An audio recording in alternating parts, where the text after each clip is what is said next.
Giles Merritt, founder and Secretary General of Friends of Europe. The debate on the EU referendum has officially begun in the UK. What would you say to the undecided voters? I would say it's interesting to see how the undecided vote is actually growing. More and more people are so confused by the debate because technically it's just begun, but really it began 6 months ago or more. And I think people are getting more and more confused, and that's why we're seeing the number of don't knows going up in the opinion polls. And what I would say to the don't knows is probably it's not very original, but we can't go into the 21st century by going back to the 19th century when Britain was a world power. It's just not possible. And I think one has to think in terms of India and China and all these emerging countries. They're not going to listen to the voice of just Britain in what is now a world economy. So it's nothing to do with sovereignty and all these emotional phrases that are being bandied about.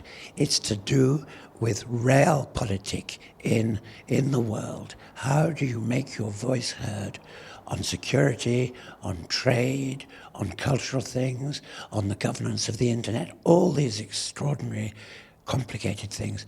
Little Britain couldn't do it on its own. Obama is in London today. As a candid friend, he's saying that the UK should remain. Up to this point, the European Commission has been reticent on supporting the UK with staying within the EU. What would you like to see or hear from the EU? I think two things. I mean, first of all, you're right. The European Commission has been not reticent, cowardly.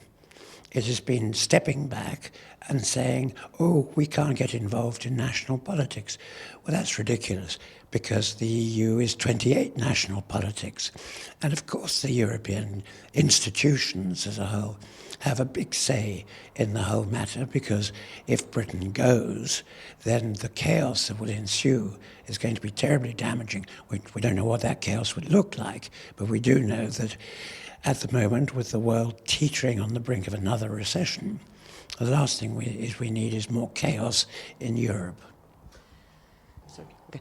Research that has been carried out by Friends of Europe has shown that the EU is losing support, not just in the UK, but in other EU countries.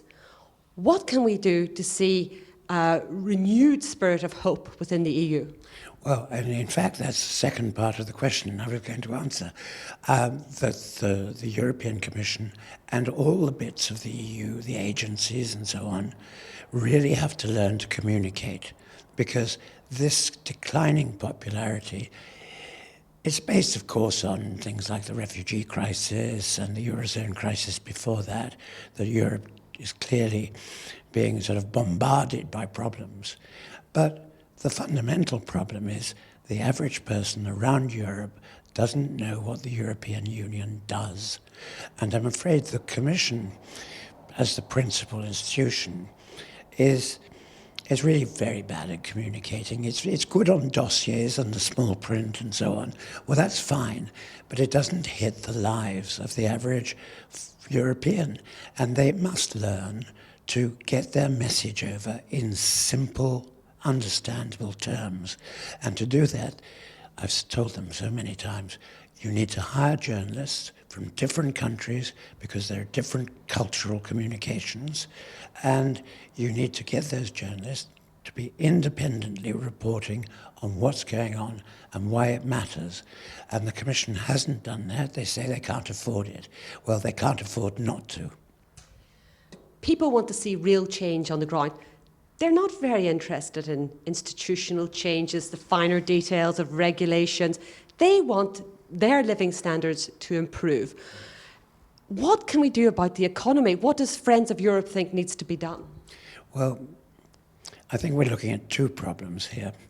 The first is that we had the recession, in which people's incomes and standard of living, which have been rising really quite sharply over the previous 20 years or so, suddenly stopped.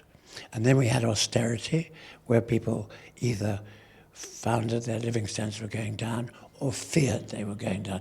And I suspect feared is the operative word. But I think that's what's eroding a lot of support. And that allows the populist parties, mainly on the right wing, to come in and say, we've got the answer, and the answer is to get rid of Europe. It doesn't seem to me to be an answer to the problem. The real answer is to sit down, make the European Union more understandable, more democratic, I think. I mean, that's subject of a totally different discussion. But I think also to explain what it does and to make people realize that to do it on your own, because it's not just Britain that would have a problem on its own, it's every country, Germany included.